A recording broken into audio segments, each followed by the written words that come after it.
Podcastirmãos.com. Olá, pessoas!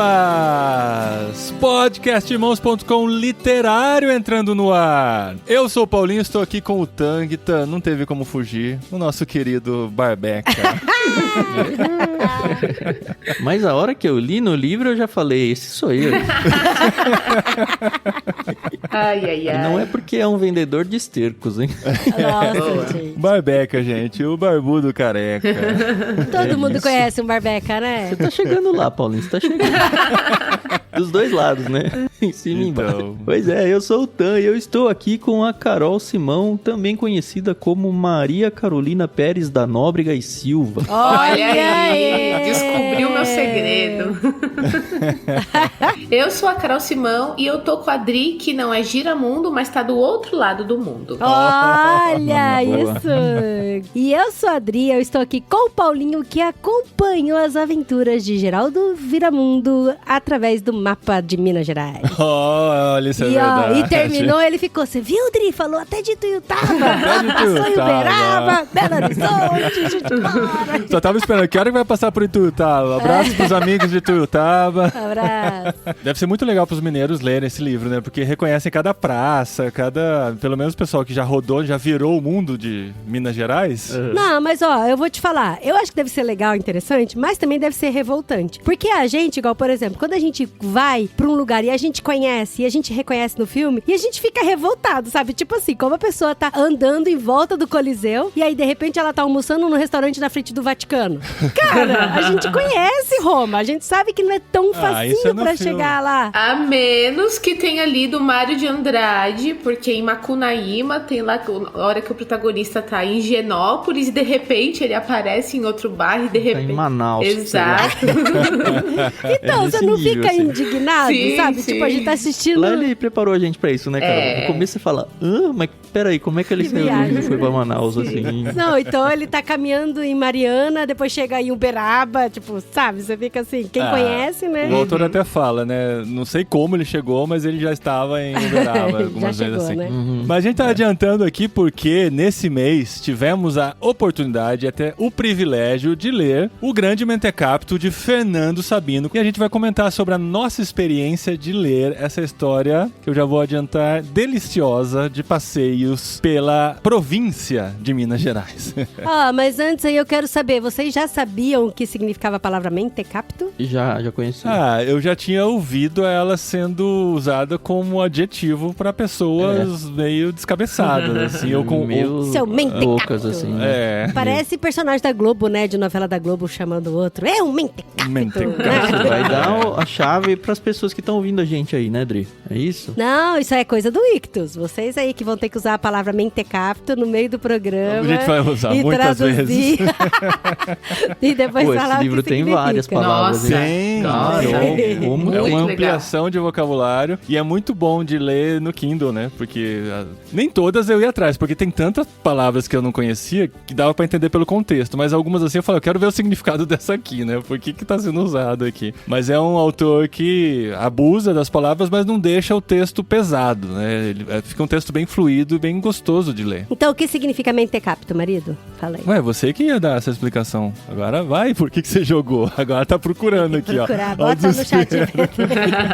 Pra não falar besteira, né, Dri? Corta aí, Chico, que eu não fiquei na dúvida, não. Senão vai parecer uma mentecapta.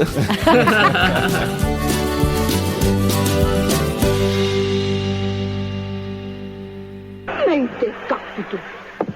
Mente 5.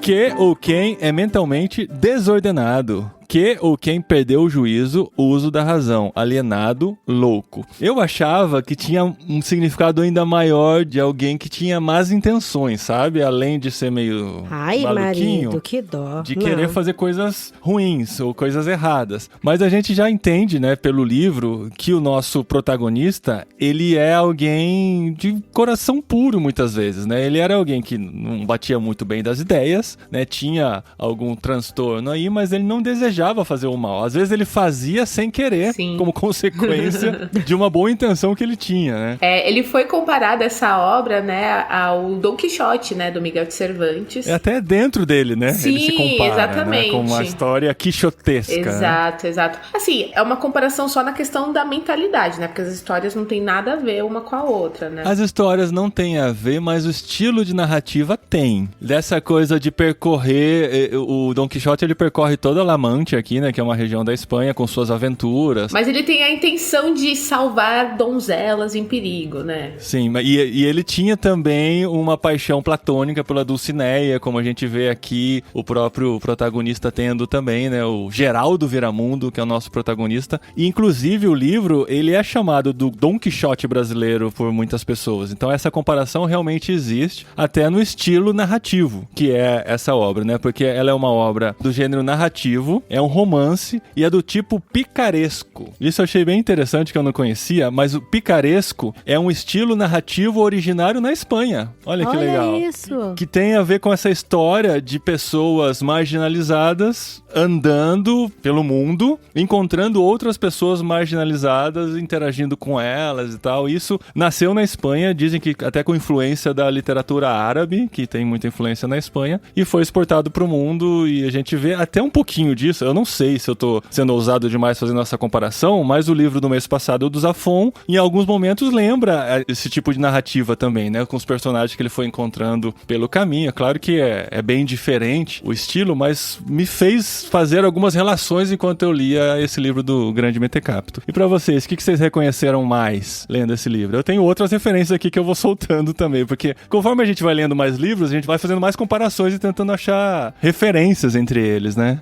Eu achei ele bem único, assim, no estilo literário. O autor, ao mesmo tempo que ele vai contando a história, ele interage muito com a gente, leitor, quebra a quarta parede, né, várias vezes. Não o personagem, o próprio autor conversa com a gente, falando, às vezes, contando como um autor que tá contando, assim, pra ninguém, e de repente ele, então você leitor, ele vira isso, pra você, aquilo. né? Ele vira pra você e conversa, sabe? Inclusive nas notas de rodapé, né, marido?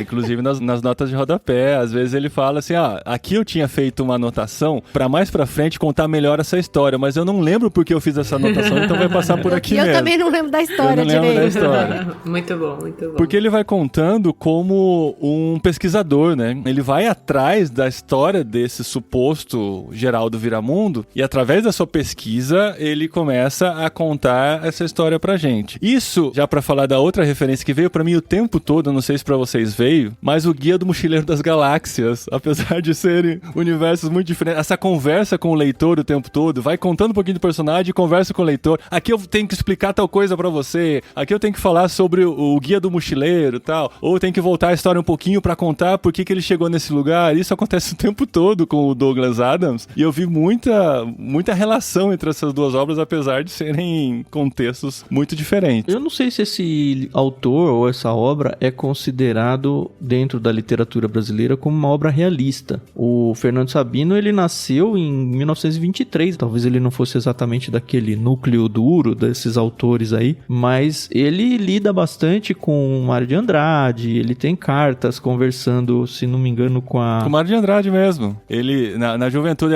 cartas a um jovem escritor que ele trocou com o Mário de Andrade quando ele lançou o seu primeiro livro de contos. Mas ele conversa bastante com a Clarice Lispector. Tenho aqui no final da minha obra, ele tem um pouquinho sobre a vida dele. Curioso notar também que o Grande Mentecapto levou 33 anos para ser escrito. Ele começou a escrever isso em Nova York e foi lançar só em 1976, 3 anos antes da gente nascer, hein, Paulinho? O Grande Mentecapto, que só viria a retomar 33 anos mais tarde para terminá-lo em 18 dias e lançá-lo em 1976, Prêmio Jabuti para Romance São Paulo em 1980, com sucessivas edições. Em 89, o livro serviria de argumento para um filme de igual sucesso dirigido por Oswaldo Caldeira. É aquele filme que vocês postaram no nosso grupo ou não? Sim, com o Diogo Vilela. O Diogo Vilela é o Grande Mentecapto. Tem no YouTube inteirinho pra ver. Ele começa esse livro, mas aí ele, pelo jeito, parou, né? E começou a lançar vários outros. E ficou muito famoso. Bem famosos.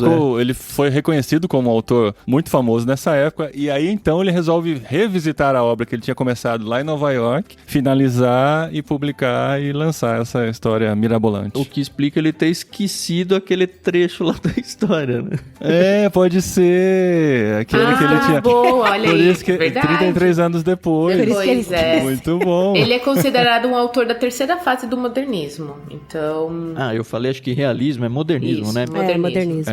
E é um cara que viveu assim, contemporâneo da gente, né? Morreu só em 2003. Ele trabalhou até de documentarista, fez reportagens pra TV Globo, viajando pelo mundo. Então é um cara que a gente tem muito mais, né, materiais pra conhecê-lo do que os escritores de mais antigamente, né? Tem até produções em vídeo. E é muito interessante, a gente de repente descobre, né? São nomes que a gente já ouviu falar. Fernando Sabino, quem é? A gente não saberia dizer Fernando de que época Sabino, era nem nada e tal. Ele é meio polivalente, trabalhou no cinema, ele produziu curta-metragem, mini documentário. De acordo com as referências que ele joga dentro desse livro, ele tem muito conhecimento, né? Ele é muito pluri, né? Ele, com relação a idiomas, a leituras, a poesias, a viagens, a cidades e tal. Ele manda até um espanhol numa hora aí, né? Eu falei, um isso aqui é espanhol pro e um Paulinho Padre. francês.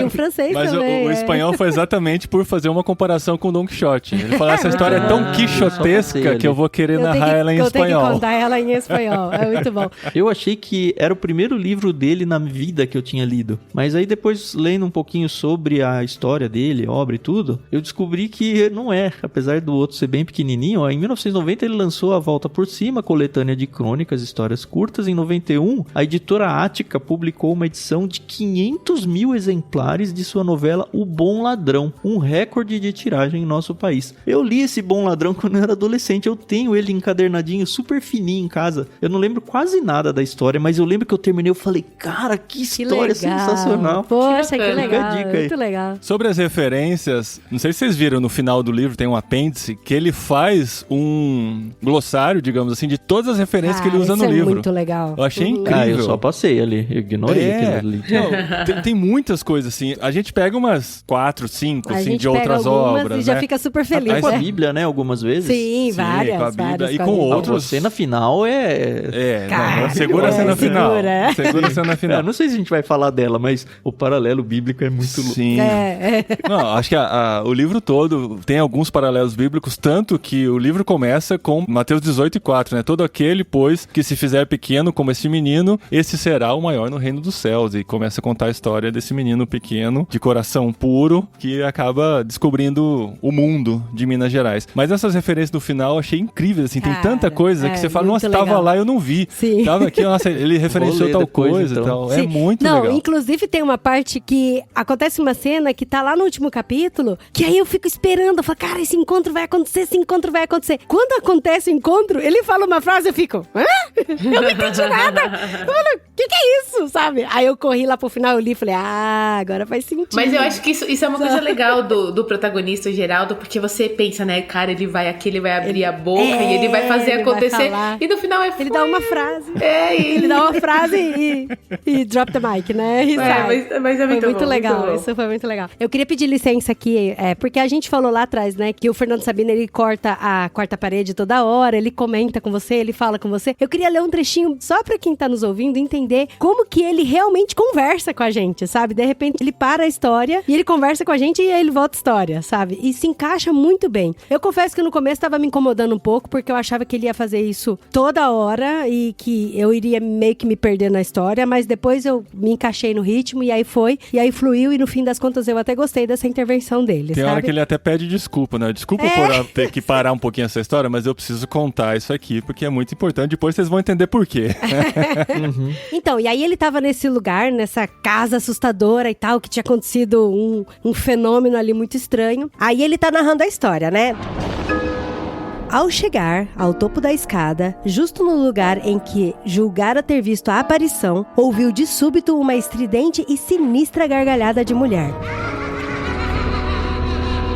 Tão bestial e horripilante que, se ele não chegou a se abalar, eu próprio mal ouso continuar o meu relato. Sinto meus cabelos se arrepiarem ao ver Viramundo, absolutamente imperturbável. Em vez de despencar escada abaixo, como eu na certa faria, avançar destemidamente por um corredor de onde lhe parecera ter vindo a medonha gargalhada, guiado apenas pela precária luzinha do seu toco de vela. Ao chegar diante do tal quarto fechado, torceu a aldraba enferrujada e empurrou a pesada porta, que se abriu lentamente, rangendo nos gonzos. No mesmo instante, uma lufada de vento apagou a chama da vela. Viramundo ficou parado à entrada, irresoluto, devolvido à escuridão, quando uma voz, quase inaudível, sussurrada do fundo do tempo, chamou lá do quarto. Entre, meu filho. Aí acabou o capítulo. Aí acaba o capítulo. Acabou o capítulo. E como é que começa o outro? Não, e aí começa assim.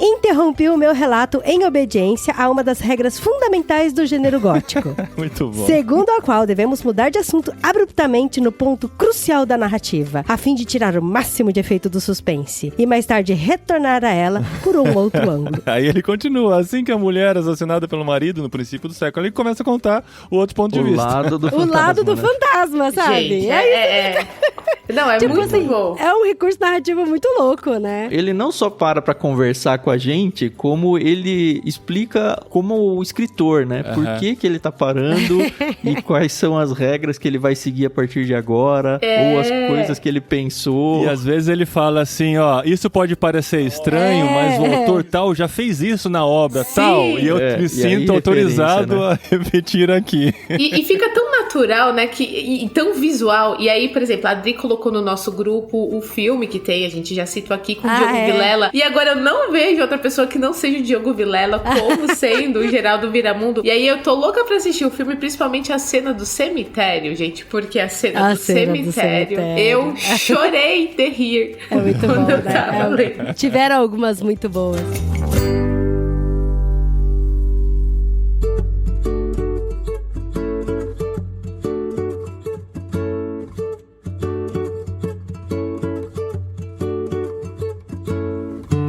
Vamos contar um pouquinho da história do Mentecapto? Acho que antes de contar, eu gostei de uma coisa meio até idiota, se eu for pensar. Porque o livro tem 8 capítulos, e tem lá capítulo, sei lá, vou ler os 5 aqui. O que eu tô chamando de idiota? O título do capítulo é um resumo do que a gente vai encontrar. É verdade. Muito E aí, no resumo, tem até o fim do capítulo, né? Que no final então, ele vai e aí eu para... comecei a pular ele. Mas aí o que é bom? Porque eu falo, onde é que tava aquela parte? É só ler o título dos capítulos. Que você vai, tipo, é um checklist, assim, né? É como se você estivesse lendo a última página. Ah, não, Carol. Carol, olha aí, Lá vem ela. Como eu acabei de dizer, dona Carol, eu pulava a leitura dos títulos dos capítulos pra não ganhar esses spoilers. Não, mas não é algo que estraga essa... Cara, mas é muito isso, é um mas resuminho ajuda mesmo. a gente a achar as coisas, ou a lembrar. O que tinha mesmo aqui?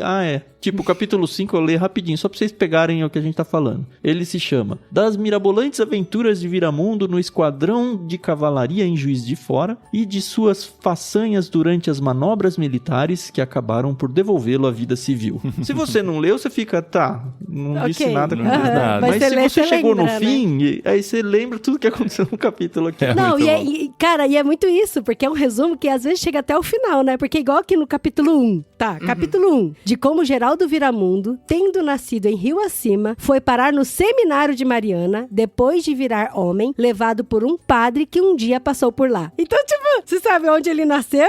Que ele foi pro seminário? Que ele virou padre? Sabe? No começo eu tava conseguindo me localizar no mapa, assim, né? Porque ele sai de Rio Acima, vai pra Mariana, depois pra Mariana, no outro capítulo ele vai pra outra cidade. Barbacena. Barbacena. Depois ele começa a rodar de um jeito e você fala, não dá mais, né? Já me perdi nas andanças dele. E é isso que é legal, né? Porque ele vira um andarilho mesmo, que vai virando o mundo. E é engraçado que quando ele vai explicar o que é o Viramundo, o autor vai explicar o que é o Viramundo, ele fala, apesar de o mundo ser apenas a província de Minas Gerais, para quem o observava, via que ele estava rodando o mundo de fato. E a história é basicamente desse personagem, né?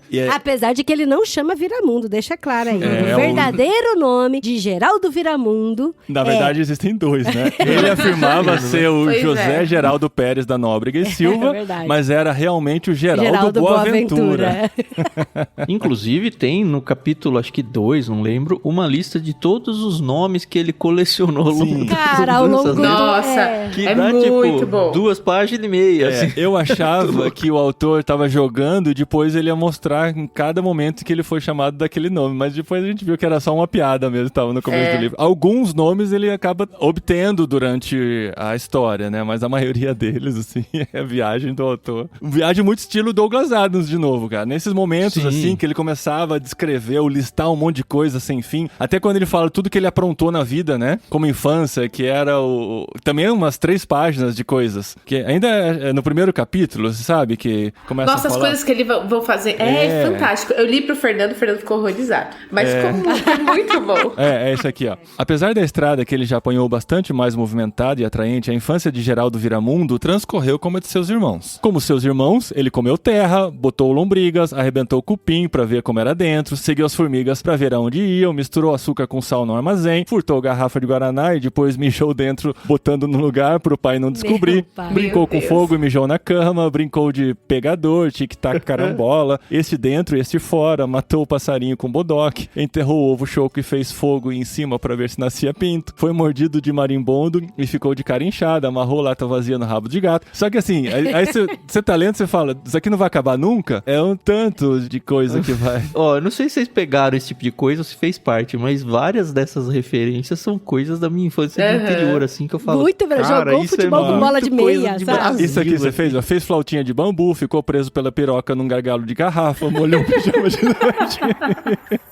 Tem um monte de coisa desse nível na história. Ficou com pedra na maminha e perguntou pra mãe o que era. Ai, gente, é muito bom. Gente, é muito E essa bom. é a infância do Geraldo Viramundo, né? Então ele é filho de português, né, amor? Acho que é pai português e mãe italiana, mãe né? descendente italiano e tal. Então eles tinham um empório, uma vendinha lá. E ele aparentemente tinha uma infância normal, né? Era uma criancinha peralta aí, bagunceira. Tipo o mas menino normal, maluquinho, né? Do Ziraldo. É normal. É, tinha aquela trupe de amigos, né? Aprontavam ali, ou uma coisa. Mas não aprontava tanto igual o meu pé de laranja lima, né? Ele era um pouco mais contido. Mas Dri, Outro que me Dri veio no aprontava, começo. Dri. Aprontou E o trem, bem, Dri.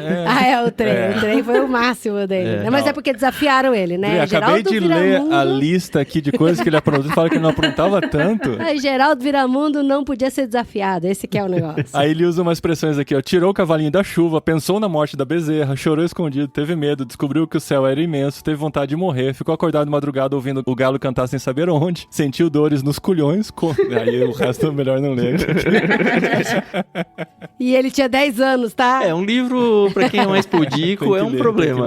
Saibam disso. Mas aí, então, ele tinha essa infância simples, aprontava muitas coisas, e a gente vai vendo esse romance de formação também, né? Que ele vai crescendo, vai conhecendo o mundo. Narrando. E Geraldo tinha 10 anos, né? É interessante que o Fernando Sabino se coloca como um narrador observador, alguém que estava investigando a história do Viramundo, mas ele também é onisciente, porque ele relata os pensamentos do Viramundo, né? Então, assim, ele brinca como sendo só observador, mas ele sabia muito bem do que passava na mente dele e de outros personagens também. Então, há uma mescla entre o observador e o onisciente, mas de fato ele é onisciente. Então, a gente vai vendo os seus pensamentos, seus sentimentos, como ele se apaixonava pelas pessoas ou por essa pessoa específica que era filha do governador, que foi lá na cidade um dia e ele ficou encantado por ela. E isso vai fazendo com que ele cresça e comece a andar por Minas Gerais, vivendo aventuras episódicas em cada capítulo. A gente entende que o Geraldo Viramundo, ele tinha uma infância normal e tal, uma criança peralta, igual eu falei, se alguém desafiava ele numa coisa, ele queria ir lá cumprir o desafio e tal, mas aconteceu algo muito forte na vida dele, que causou um trauma muito grande, que isso fez ele começar a questionar a existência dele, né, de por que ele tá vivo, quem ele é, o que ele tem que fazer, pra onde ele vai, e começa a questionar também a existência de outras pessoas, né? Por que essa pessoa faz isso, que aquilo faz? Então a gente percebe que nesse momento teve essa ruptura dele de quem ele é e pra onde ele estava indo. Porque até onde a gente entende, né? Que ele tinha uma família estruturada, tinha pai, mãe, irmãos, uma vida normal. E aí quando você vê, a gente lê o livro inteiro e aí você fala, cara, e o Viramundo é assim, ele pensa desse jeito, ele reage desse jeito. Porque a gente já conhece tão bem um personagem que por mais que às vezes vezes ele nos surpreende com algumas reações, a gente sabe que é o mentecapto, é o Geraldo Viramundo. E tudo isso começou naquela ruptura lá da infância dele, com 10 anos, né? E por que eu quero falar isso? Porque muitas vezes eu tô andando pela cidade, aí eu vejo alguém que é mais diferente, ou tá falando alguma coisa diferente, eu falo, cara, o que levou essa pessoa? Qual foi o caminho, a trajetória de vida que essa pessoa teve que virou ela a falar essas coisas, né? Que ela, inclusive o nosso último podcast, que a gente fala coisas que eu queria ter aprendido, a gente fala que tudo que a gente viveu na nossa vida faz parte do que a gente é hoje. E a gente percebe como esse trauma, que é narrado aqui no primeiro capítulo ainda, como isso foi diferencial para transformar o nosso Geraldo Boaventura no Geraldo Viramundo. O que uma psicóloga, né, uma terapeuta não poderia fazer diferente na vida dele, né? Talvez ele não tivesse histórias tão interessantes, né? Mas ele não soube lidar com aquela situação, não teve uma criação também, né, com tanta orientação nesse sentido, e viveu com isso, que levou ele a ter essa vida tão diferente, né?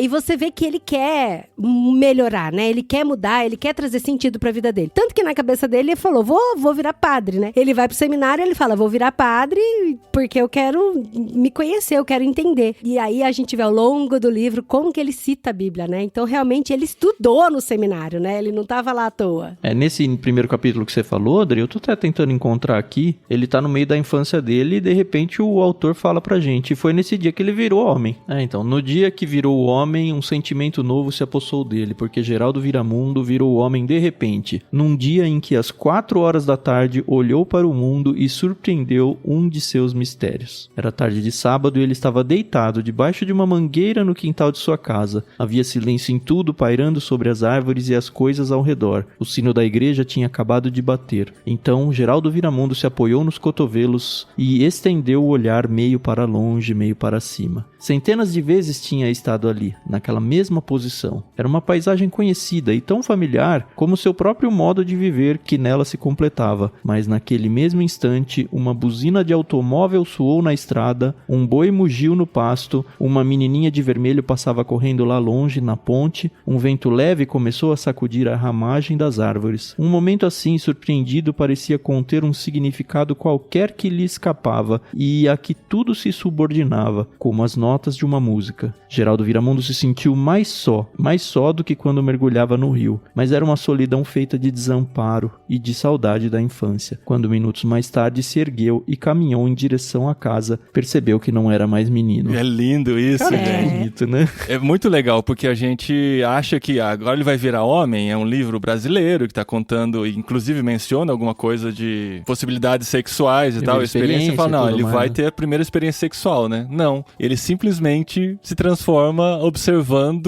o ambiente que ele estava e volta como outra pessoa. Achei isso tão lindo. Ele tem esse momento de contemplação, né, dessa experiência dele, mas lembrando que tudo isso foi depois do grande trauma que aconteceu na vida dele, né? Então, não é que uma criança... Falar da história do trem lá, não? Foi a história do trem. Vocês choraram ou não? Cara, eu fiquei muito bem triste, viu? Eu fiquei bem triste. Eu não cheguei a chorar, mas eu falei, cara, será que esse livro vai pra esse lado? Eu falei, não, e aí depois ele vira só piada, né? Só piada. Mas essa cena, não, depois ele vira uma grande anedota o tempo todo. Uma tragicomédia. Mas esse começo foi de arrancar o coração, isso é verdade.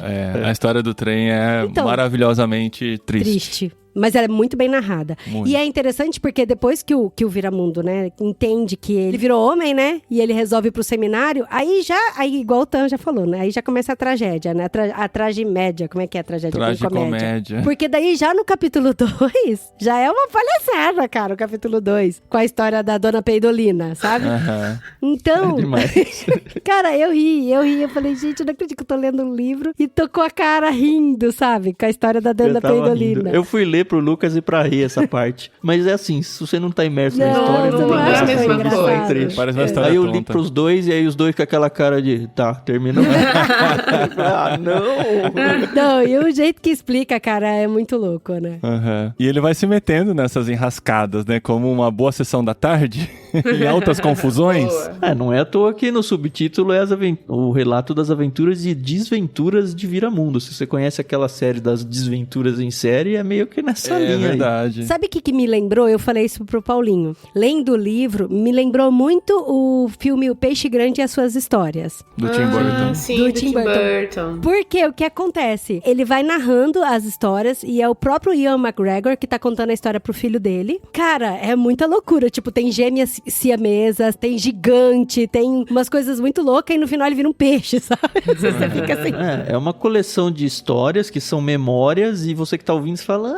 será mesmo que aconteceu esse negócio desse jeito? Então, né? porque assim, no caso do Peixe Grande, ele tá narrando pro filho dele, aí é muito legal, porque no final você vê que realmente todas as histórias eram verdades, mas com um Mais ou toque, menos, né? mas com um toque de exagero, sabe? De surrealismo, né? Tipo, as irmãs siameses não eram Mas siameses, eram só irmãs Eram gêmeas, só gêmeas, né? Então, Gente. e aí, a e aí eu história de Um lembro... jeito muito também, mais legal né? de viver a vida, né, Adriana? cara, De ficar é imaginando muito as legal. coisas Cara, é e muito legal. transformar a vida numa coisa fantástica. Não, e aí eu lendo o livro, eu falei, gente, é muito possível. E como é uma terceira pessoa que tá narrando, não é nem o próprio Mentecapito que tá narrando, é muito possível de que realmente tenha acontecido tudo aquilo, mas, claro, exageradamente, né? E aí eu fiquei muito... me levou muito a Peixe Grande. Mesmo. Tirando o episódio do cavalo, as outras são muito verossímeis, né? O cavalo, e ele deixa bem claro, assim, não sei se foi bem assim e tal, mas foi o que contaram e Amor, tal, a do mas... touro também. Então, mas, tipo, podia ter Mas foi acontecido. explicado. A da do touro, caganeira pelo no menos, ventilador, Mas não é sabe? surreal, entendeu? Não é como É, aparecer uma assombração ou coisas espirituais E sobrenaturais. na cadeia, ele na cadeia também. Não, gente, Sim, tem mas muitas tudo histórias que são- verossímil. Não, gente, Exagerador. de novo, eu tenho que voltar só rapidinho. Não é nem na cena do cemitério, mas depois, quando eles vão até a casa da dona Peidolina, que eles querem bater na mulher lá. Eu chorei de rir quando ele vira e fala assim: aquele que não tem pecado que atire a primeira pedra. E o cara. É muito bom. É muito bom. E o cara fala: lá vai. Lá vai então, né? E E atira. taca a pedra. Gente, é muito bom. Isso é muito bom. Olha. Meio Monty Python também, gente. É, muito de bom. humor. E você fica, como pode, né? Contar umas histórias tão malucas. E ao mesmo tempo é sofrida, né? Porque, por exemplo, o primeiro encontro dele com a dona Peidolina, era uma viúva. Viúva Correia Lopes. Viúva Correia Lopes, né? Que ela tinha... Que chamava Pietrolina. Que né? chamava Pietro. E aí ele faz a brincadeira, porque Peidolina, porque parece, né? Não, O nome, e ele né? conta até da... E ele explica toda a técnica de como que um nome chegou no outro e as corruptelas do português. Nossa. Aí você fala, nossa, que chato, pra chegar no fim e falar Dona Peidolina. Nossa, tipo, é muito Chaves isso. Não, foi muito... Não, cara, esse livro tem muitos momentos chaves, assim, sabe? Aliás, o Chaves roubou umas piadas dele aqui, hein? Porque ele escreveu antes do Chaves. Não, 79 já tinha muito Chaves, cara, ô louco. 76, né? Cara, e é muito engraçado, porque aí a dona Peidolina, ela ficou viúva, porque a situação da morte foi meio estranha também com o marido, Sim. né? Sim. Não foi estranho. O cara morreu ali no ato coito, né? E aí o pessoal fez uma poesia com isso, com a morte do falecido. E ela era chamada Dona Peidolina. E isso que é muito louco, que o livro faz o tempo todo. E pra mim, o capítulo 2 já deixou muito claro que isso iria acontecer, acho que ao longo do livro inteiro. Que ao mesmo tempo mostra um lado triste do Viramundo e meio cômico, né? Igual a gente falou de novo, o tragicomédia. Porque o Geraldo Viramundo, ele tava no confessionário, porque ele tava angustiado ali no confessionário. Porque eu falei assim, peraí, ele tava na hora da meditação dele. Aí não, ele tava meditando na hora da folga, por isso que ele tava no seminário. Por que ele achou que ele tava Se errado? escondendo. Por que ele precisava se esconder, né? Lembra que a gente tava conversando sobre Porque isso? o padre era bravo e falava que não era hora de meditar, então não pode meditar agora. Porque tem a hora de meditar. E se ele não meditou na hora de meditar, é porque ele tava folgando na hora que era pra meditar. Exatamente. Entendeu? É isso aí. E aí ele tava chorando muito e tal, e aí ele foi se esconder lá na caixinha do confessionário. E é muito doido porque ele fala que ele tava, tipo, errado 2 vezes, né? Primeiro porque ele tava chorando muito, e isso diz que ele tava carregando um peso no coração dele, e outra porque ele tava meditando na hora errada, né? E aí significaria que ele tava, tipo, folgado na hora que era pra ele meditar. Aí isso que eu achei engraçado, porque ao mesmo tempo você fica com dó dele, né? Porque fala que ele chora tanto que chega a molhar o chão, né? Então você fala, cara, ele deve estar com o coração, assim, arregaçado, sabe? Ele deve Porque estar não pensando... tratou, né? ele ainda carregava a culpa do acidente do trem lá e tal, e quando ele lembrava daquilo, isso trazia lágrimas pra ele. Outro momento, né, outra fase do mundo, né, em que esse tipo de coisa não se tratava, engolia o choro e pronto, né. Bora lá, vai nessa, né. No final ele é expulso do seminário, né, e aí é onde ele começa a vida andarilha dele, mas você vê que ele não é aquele andarilho sofrido como a gente viu no 15, né, o pessoal passando fome, tendo que matar animal pra sobreviver. Não, ele inclusive ganha a afeição de muita gente, né, o povo querendo pagar comida, dar roupa pra ele, né, e ele sempre muito humildão também, né, eu não quero essa roupa porque... É o cara que não tem nada. E tá tudo bem, né. E tá tudo bem. Não, inclusive, antes dele ser expulso, ele foi expulso porque ele se meteu numa enrascada com a dona Peidolina, que é a cena do cemitério, que realmente é muito engraçada, né, Carol? E aí depois todo mundo foi lá pra apedrejar a dona Peidolina e ele se meteu na frente pra defender ela. E a gente vê que lá na frente, essa história tem um desenrolar, né? Sim, E aí isso é muito legal. E aí, como todas as histórias dele, ele sai de um lugar, aí ele meio que encerra esse capítulo desse lugar e vai pra outro lugar. São capítulos que até daria pra ler fora de ordem, sendo que, claro, tem referências de um personagem aqui, outro ali e tal, deixando o último pro final, eles são bem independentes, assim, porque são aventuras episódicas que ele vai vivendo. É uma coleção de causos, né? São de causos. Mas eu não sei, marido, se daria pra ler fora de ordem, porque eu acho que faz diferença. Mas que não é super amarradinho. Vim aqui, vivi uma coisa, fui ali, vivi outra, fui ali, vivi uma terceira, e assim segue. Então, e aí em cima disso que a Carol falou, que ele era desapegado, ele era de boa, ele saiu do seminário, foi expulso, foi pra outra cidade, e aí nessa outra cidade, fala assim, é assim que ele conheceu os estudantes. Então, ele tem contato com os estudantes, ele tem afeição dos estudantes, inclusive o estudante Dionísio, e, gente, de novo... Dionísio é especial. O Dionísio é especial. Mas antes do Dionísio, cara, ele tá... Eu vou rir também, Carol. Ele tá numa situação, a situação que ele conhece o Dionísio é tão bizarra, porque tem um cara que tá engraxando o sapato. Aí, ele vai lá e cospe no pé do sapato do cara que ele tá engraxando. Ele cospe e cai no sapato, sem querer, né? Ele cospe sem querer. E aí, o cara ficou muito bravo, xinga ele, grita. Aí, quando ele ilustra, ele fala, nossa, mas ficou brilhoso, eu vou chamar o Viramundo pra Não, ele tenta primeiro com o cuspe dele e fala, não é igual, é o daquele cara que é o Viramundo que é dos bons. Do Viramundo que é...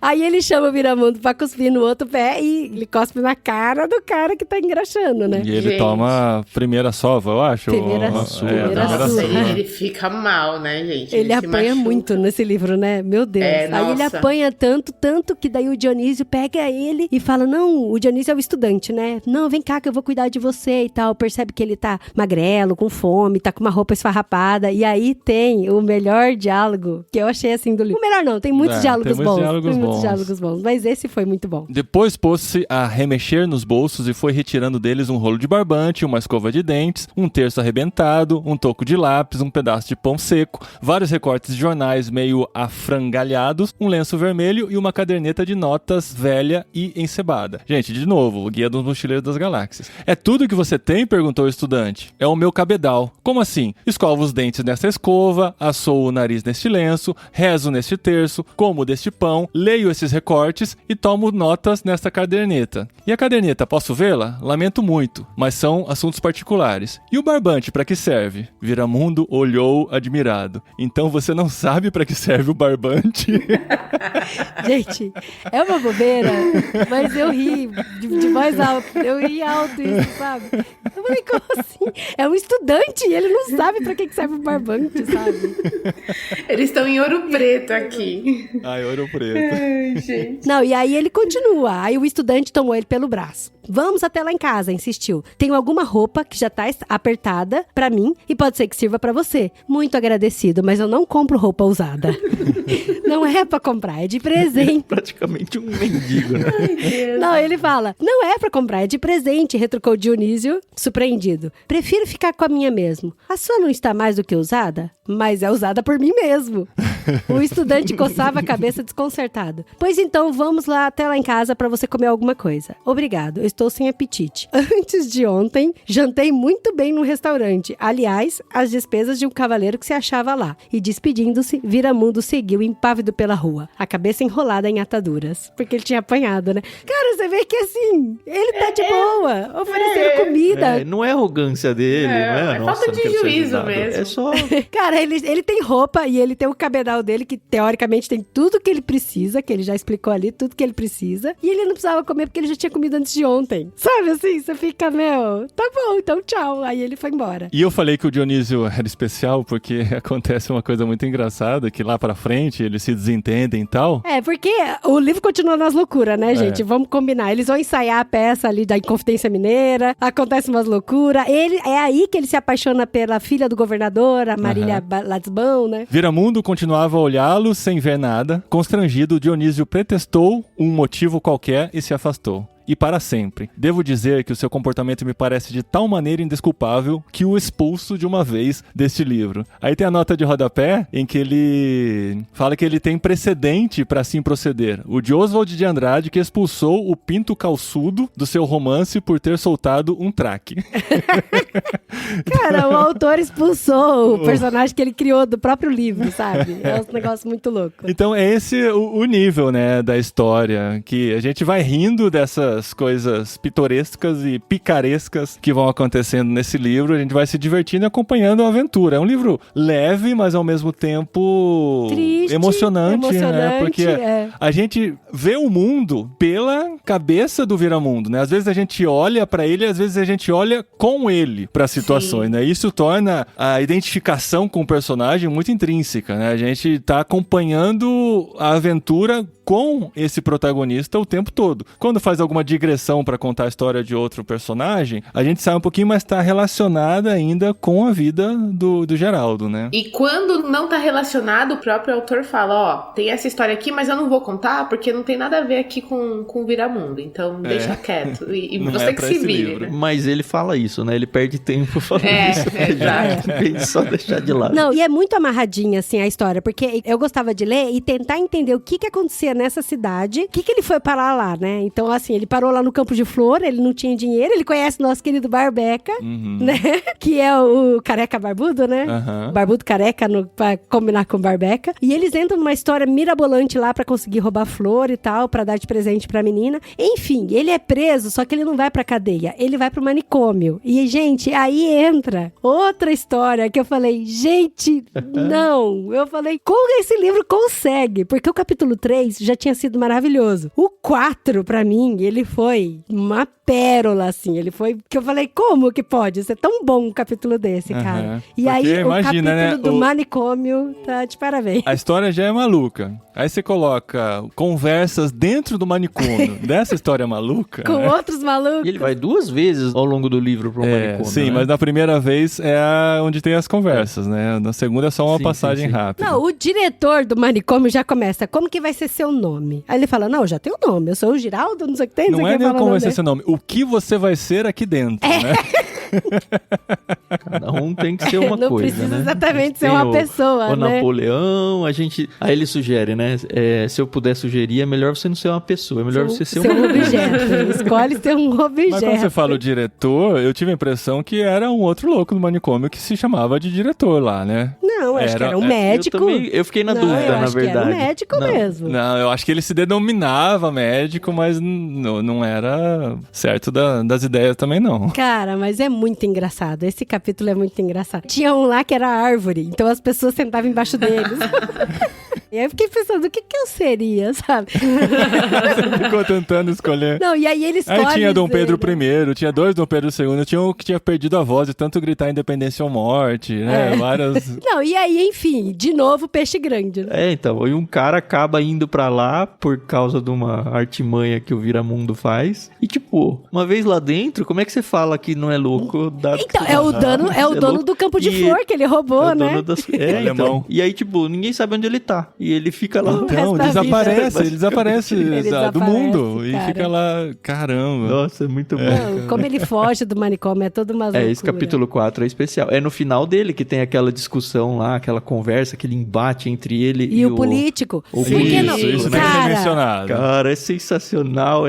Eu fico na dúvida entre rir com vocês aqui ou não contar para que os ouvintes tenham a experiência. Esse livro vai ler, sabe? Não, porque é sensacional essa cena. Muito maluco. maluco, Tan, você pensar que um cara que saiu do manicômio é um candidato a prefeito, velho. Não, mas é porque foi uma será que é piada, tão maluco né? assim? É uma piada, mas assim... Não, foi uma piada da própria cidade, de vamos escolher esse maluco pra contrapor a esse prefeito que não tem oposição. E quem sabe... Ué, nós não elegemos o Tiririca? Então, Pior que tá, não fica? É isso. Então, assim, né, a vida aí pode ser que não seja tão maluquice, né, do próprio autor. E é doido porque ele só não é eleito porque ele não tinha cumprido com as suas obrigatoriedades militares. Isso, e aí... ele não era reservista, né? Aí abre outra cena com ele indo pro quartel. E aí eu falo, tem o que que ele vai aprontar Mas eu no acho quartel, que a gente cara? não pode ficar contando tanto, não. Eu vai estragar demais. Não, mas só pra mencionar, o debate, ele tem um debate com o político, né? Com o candidato. Aí você cria uma expectativa pra aquele debate. Falei, vamos Como que o discutir. Viramundo vai sair nesse debate, porque é um cara que tem conhecimento. O Viramundo, apesar de maluquinho, ele tinha conhecimento ele social, lia muito, ele né, lia amor? muito. Ele gostava de ler poesia, conhecia muita livro. coisa. Eu falei, vai dar um debate muito legal. E esse debate é épico, gente. Vale. Eu quase que reproduzi inteirinho aqui com os meninos aqui em casa, que foi muito divertido. Foi divertido, foi divertido. Mas é basicamente o Kiko conversando com o Chaves. É isso. E ele ganha o debate, né? O mais engraçado é que ele ganha. Você deixar o outro sem resposta. É o aplausômetro, né? Que define quem que ganhou. É isso mesmo.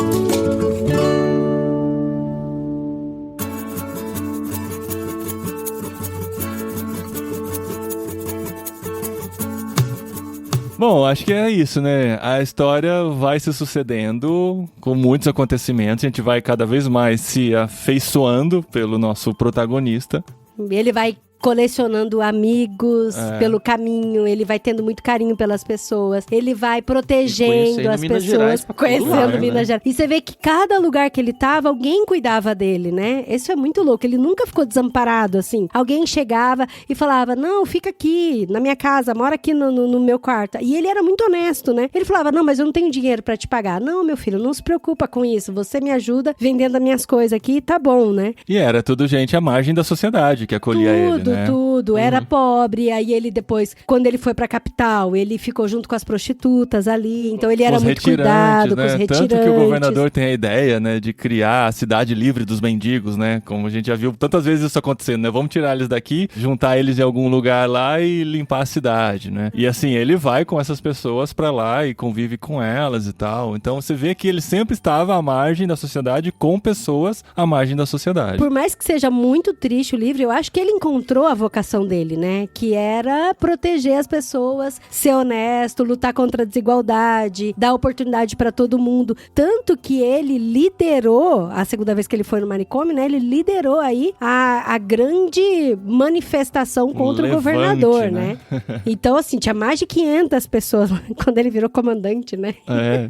Que aí eu achei tão bonitinho qual que era a pauta, né, do Levante, porque não tinha nada de louco a pauta dele. Foi super honesto, né? E aí quando chega no final do livro, você fica, poxa, Viramundo, que dó, né? Assim, mas ele cumpriu com a vocação dele e com o destino dele, né? A gente não vai contar o final, não vai ter como. Não vai, mas eu quero falar uma coisa que tem, assim, não vai estragar nada. Mas ao longo do livro eu falei, cara, como é que vai acabar isso? Porque, assim, é uma história atrás da outra, uma história... Tipo, será que ele vai contar uma última história e acabou as histórias, sabe? E eu fiquei um pouco receoso em relação a isso, que eu falei, cara, eu não sei como ele vai terminar. E eu só queria dizer que ele terminou de um jeito muito bonito. Foi bonito. Muito bonito Foi mesmo. bonito. E as duas últimas páginas são de arrepiar, assim, o jeito que ele constrói o final da história é de artista mesmo, impressionante. Mas, ó, eu vou te falar que não me pegou de calça curta, como diz, porque...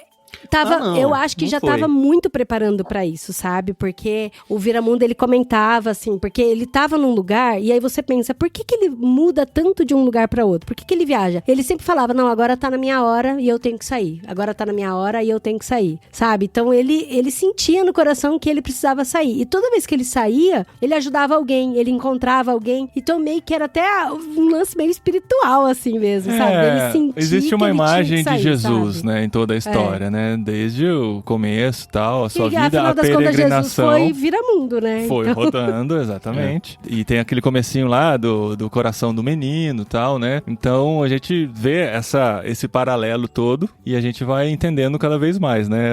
Como que as vidas se relacionavam. Até quando ele encontra o amigo Elias dele, né? Igual, algumas pessoas ele reencontrou, né? Nessa jornada. Várias, né?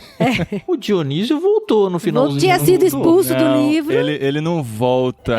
Que... né?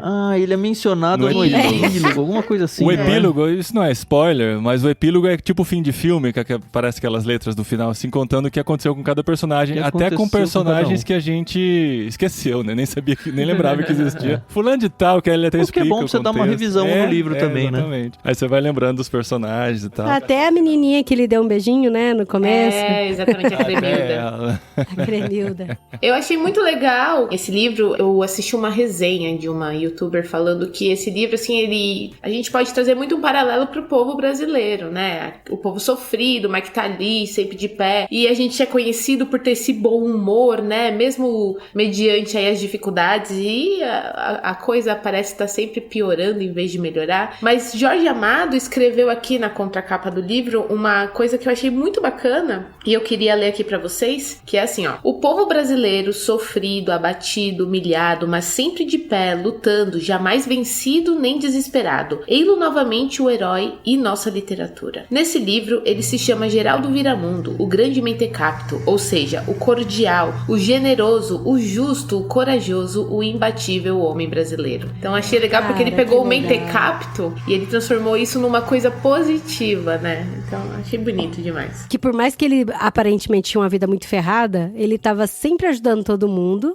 E ele se bom, contentava com a vida dele, né? Ele tinha esse contentamento. Conforme a história vai passando, você percebe que ele começa a ser conhecido também. As pessoas, não é só o autor que tá colecionando quem é esse Viramundo. É um nome que ele chega num lugar, eu já ouvi falar de você, sabe? Aparece algumas vezes isso na história. E, cara, ele é um andarilho mendigo, como já ouvi falar de você, sabe? E é um andarilho mendigo que, de certa forma, é culto, né? Porque ele lia tudo. Ele encontra um autor francês e começa a conversar com o autor francês. Ele solta frases em francês, sabe? Eu acho que vocês são de São Paulo, né? Jundiaí e tal. Eu sou de Piracicaba, eu lembro de uns 2 ou 3, pelo menos, assim, que pra mim podiam ser o Viramundo andando pela cidade, sabe? Pessoas que você via que tinha até um certo conhecimento e tal, mas por circunstâncias da vida viravam andarilhos na cidade, eram conhecidos, eram até caçoados, porque às vezes, né, falavam alto ou, enfim, faziam umas interações estranhas, mas que podia ter histórias parecidas, né? Com essa, assim, a gente não sabia porque não sabia valorizar as pessoas, né? Tem uma música do Luiz Gonzaga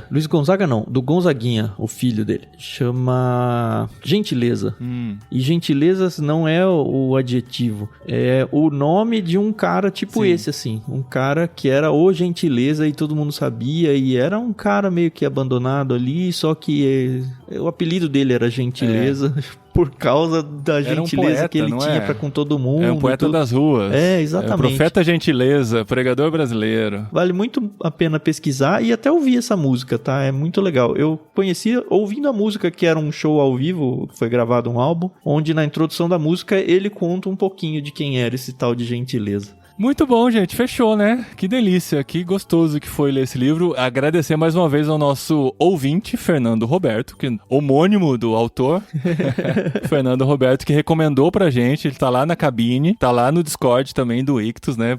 Ele participa bastante. Então, assim, lemos um livro indicado por nosso ouvinte. Então, você estando na cabine ou no Discord, cabinedeirmãos.com, irmãos.com/cabine, ou no Discord, bit.ly/leitura coletiva. Lá no Discord do Ictus, você pode participar também, colaborar também com o nosso conteúdo e ler com a gente, né? Lá no Discord do Ictus, essas leituras todas que a gente faz aqui são comentadas capítulo por capítulo, ou de trecho em trecho lá, né, Tan? E muito mais livros do que o que a gente faz aqui no literário, tá? Por exemplo, tá começando agora, talvez já tenha começado, enfim, se não começou, tá em vias de, a gente vai ler o Vidas Secas, do Graciliano Ramos. Legal. E assim, toda hora tá chegando livros de todos os estilos lá. O pessoal que é apoiador tem o poder de indicar e organizar suas próprias leituras coletivas, coisa que acontece bastante por lá. Então, às vezes trazem um livro cristão, às vezes traz um livro até mais teológico de quem tá estudando e tal. Às vezes vem um livro literário.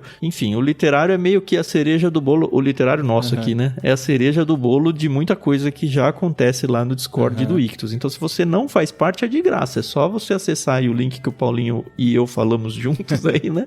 E estar lá com a gente. O link tá no post também. E a gente, aqui no Literário, sempre tem uma discussão grande no nosso grupo de qual será o próximo livro. E eu tô na fissura esse ano da gente poder viajar bem pelo mundo, assim como o Jetlag, viajar no Literário também. A gente partiu da Espanha com o Safon, passamos pelo Brasil com o Fernando Sabino, e agora eu queria ir para outro país, para outro lugar, e tentar fugir um pouquinho de Inglaterra, Estados Unidos, né, literatura inglesa. Apesar do próximo livro ser uma literatura inglesa, a gente pode dizer que o autor não nasceu na Inglaterra, nasceu na Índia. E estamos falando de George Orwell. Olha e isso! E seu clássico, finalmente vindo aqui ao Literário, 1984. Cadê os aplausos, gente? Tinha 5 anos. Mas pra quem ouviu o Jetlag lá da família que mora na Índia, sabe que não é porque ele nasceu na Índia que ele é indiano. Que ele é indiano, Isso aí, não, a gente precisa investigar se ele tinha cidadania indiana, mas vamos considerar, nasceu na Índia, estamos na Ásia, olha só, podemos dizer que tem um autor asiático. Mas será que esse livro vai dar ruim igual o Revolução dos Bichos deu? Porque, olha, vou te falar que o Revolução dos Bichos me deixou indignada. Mas é desse com nível. Os porcos. Rodrigo, posso falar? Não. Porque a Revolução dos Bichos é dele também, né? Também. E a gente já leu aqui no Revolução Literário. dos Bichos está para 1984 como o Hobbit está para o Senhor dos Anéis. Olha só, muito bom a comparação. A expectativa foi lá em cima agora, então. E eu tive que assumir esse compromisso porque o 1984, eu acho que o primeiro capítulo dele eu já li umas 3 vezes. Isso é Pelo verdade. menos, acho que mais que isso. Umas 5 vezes eu já li. E não fui adiante. Eu preciso do compromisso de gravar o Literário para terminar esse livro. Tá certo. É bom, é muito bom. Muito, mas muito dá ruim, bom. mas dá ruim. É bom, mas dá ruim. Dá ruim. A gente termina ruim. Muito ruim. Muito ruim. Então, no final de abril, entra aqui o Literário de 1984. Vai ter a leitura coletiva lá também no Discord? Com certeza. Legal. Então a gente vai encarar e vai ler junto aqui. Esse a gente já tem no Kindle, não precisamos nem ir atrás pra comprar. Já vou começar a ler eu agora. comprei alguma promoção do passado. E tem edição de tudo quanto é editor, isso aí, audiobook. E tem audiobook. Não, eu já vou começar a ler. Eu vou dar pause na minha Anne de Green Gables de novo, que eu tô no 4º livro. E eu queria muito começar a ler Jogos Vorazes, porque a Suzanne Collins vai lançar agora a história do Hamlet. Então, só que eu vou dar pause nessas minhas leituras. Segura. Agora pra começar 1984. Vamos voltar pra 1984. Beleza, gente? Mais alguma informação? Eu queria dar alguns spoilers, assim, só porque eu queria... Spoiler? Não, mas eu queria comentar com o Tan e a Carol, que eu tô com muita vontade de comentar com eles. Falar do fim do livro? Não só do fim, mas uma duvidazinha que eu fiquei uma bobeirinha. Então mas vamos deixar pra quem quiser ouvir spoilers. Fica aqui esses últimos 5, 10 minutinhos aqui. Por sua conta e risco. Então faz um primeiro encerramento aí. Estamos terminando nosso episódio. Daqui pra frente vem spoilers. A gente agradece muito por vocês que leram com a gente. Quem não leu também acompanhou até aqui. Não vá pros spoilers se você não leu, tá? Porque é delicioso vai estragar. Ler esse livro. Não perca essa experiência ainda pros nossos spoilers. Se você não leu, não vá para os spoilers, mas vá para o Discord e vá para a cabine. Olha isso! Boa. Tá bom, gente? Até final do mês que vem. Esse episódio tá entrando no comecinho de abril e o próximo já vai entrar no fim de abril, daqui 4 semanas, tá? Tem 5 semanas abril, então a gente tem que ler rapidinho o livro. Não é fácil de ler, não. Mas no final de abril a gente volta aqui com 1984.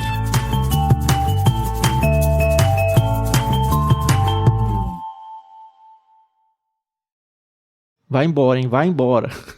Não fica pra agora, não, se você não leu. Vai embora. Acho que quem não leu o livro... a menos que você seja Carol.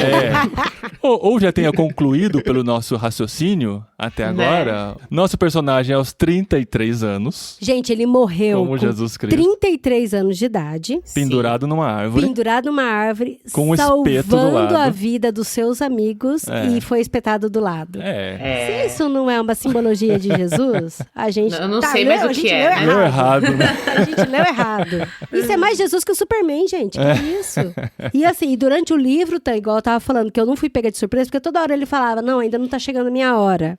Ainda não tá chegando a minha hora. Assim. E aí, quando eles foram, né, fazer aquela viagem completamente absurda, sem sentido nenhum, com os três lá, né, os comandantes. Eles queriam ir pra Brasília, né? Pra Brasília. O faroeste caboclo, né? O faroeste caboclo. Pra Brasília falar com o presidente. Pra ajudar toda essa gente que só faz sofrer. É isso aí, gente. Eles tinham andado 14 quilômetros perguntando se já tava chegando. E ele falou, falta só mais um pouquinho. Só faltavam 454. Mineiro, né? É logo ali a mineirinha estão chegando. Mas o que eu fiquei, assim, curiosa é que ele estava em Belo Horizonte e ele estava indo pra Brasília, né? Eu não sei se ele passa pela região da onde ele morava. Eu tive a impressão que ele morre lá em Rio Acima. Rio Acima. Então foi o Breno mesmo. Então pronto. Vocês viram que quem matou ele... É da cidade dele, são os amigos dele, como foram Jesus. Os amigos dele, da infância. E o Breno é o marido... Eu fiquei na dúvida se não era o irmão dele. Não, ele foi o marido da Cremilda. Da Cremilda, é isso. Marido da Cremilda. Foi quem assumiu os ele, negócios da família e tal. Não, que roubou praticamente os negócios da família, né? Que passou a perto. Mas era amigo dele, que tava assim no trem de infância, junto com a Cremilda. Mas não percebeu que era o próprio amigo, né? Não percebeu, porque envelheceu, tava de barba, cabeludo, era outra pessoa. Cara, ele foi morto pelos seus, cara. Muito louco isso. Ele se entregou, assim, né? Porque um pouquinho antes dos caras chegarem, ele falou que o momento dele já tinha chegado. Ele tava olhando pro rio, né? Pro rio que tanta história tinha, né? Dos mergulhos que ele fazia lá. O rio que fez ele virar homem, né? O rio que virou quase nada, né?